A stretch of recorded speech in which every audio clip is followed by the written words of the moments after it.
So in this problem, we are given three circles. The equations are given to us, and we need to show that the radii of the three circles are going to form an arithmetic progression. So let's begin. Now, arithmetic progression means if we have the first term given by a, then the next term will be, we'll have to add a common difference d to it. The next term to it will be a plus 2d and so on. And if we can show that our radii has this particular form, then we can say our radii is going to form an arithmetic progression. So let us begin. So here we're given the equation of the circle. Let's begin with our first circle. We have x squared plus y squared equals to 1. So what we can do, we can either express the equation in the standard form or in the general form. So if we want to express our equation in the standard form, let's write it down. The standard form of a circle having center, we have to mention the center. Let's say it's h comma k, and the radius of a circle, of that particular circle, is given by r. That the standard form is given by the equation x minus h whole squared plus y minus k whole squared equals to r squared.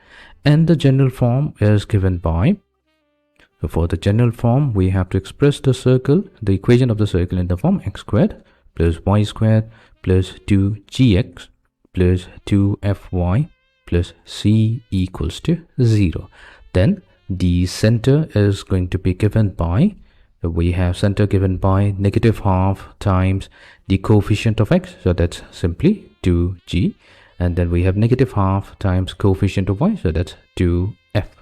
That means we can express our center as negative g comma negative f, and the radius r is going to be given by the equation g squared plus f squared minus c. So we will use this. So for the first equation, that's a very simple one. We're going to use the standard form. So we can rewrite the equation as x minus 0 whole squared plus y minus 0 whole squared equals to 1. One can be also expressed as 1 squared. So if we compare it with our standard form, then our center of the circle is going to be 0 comma 0, and the radius r is simply going to be 1. So we're going to label this as number 1. We'll come back to this radius in a moment. Let's go to the second equation. So our second equation is x squared plus y squared. Let's write it down. We have x squared plus y squared minus 2x minus 6y minus 6 equals to 0. So what we'll do for this, we're going to use the general form. Now let's compare it with the general form. Then here we are going to get 2g, so that's going to be equals to negative 2.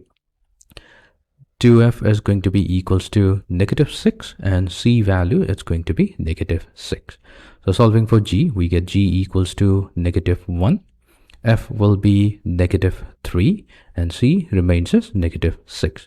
We can immediately define the center of a circle. So our center is going to be negative g, that's the x coordinate. Since g is negative 1, so we'll get positive 1.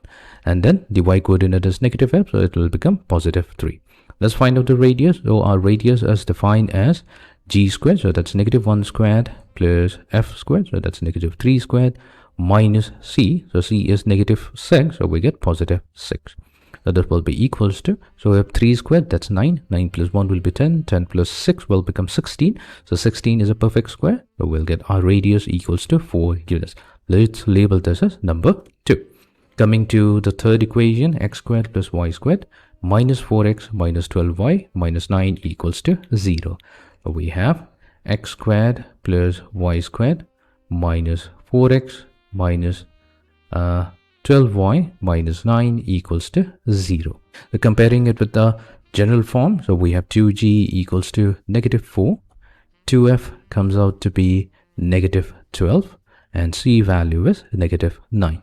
So g will be equals to negative 2, f value will be equals to negative 6, and c value stays as negative 9. So our center is going to be, although we don't need a center, but let's specify the center as well. So it's negative g negative f, so we get 2 comma 6. And the radius value is going to be, we have square root of negative 2 squared plus negative 6 squared minus of negative 9, so that's positive 9. So 2 squared, that's 4. Then 6 squared is 36, so 36 plus 4, that's 40. Then we have 9 added to it, so this gives us 49. 49 is a perfect square, so our radius is 7 units, so this is number 3. So we've obtained the 3 radius. The first circle has a radius of 1 unit, the second has 4 units, and the third has 7 units. Now clearly 1, 4 and 7 forms an arithmetic progression. That's because if we consider the second term, which is 4, from it subtract the first term, that's going to give us 3.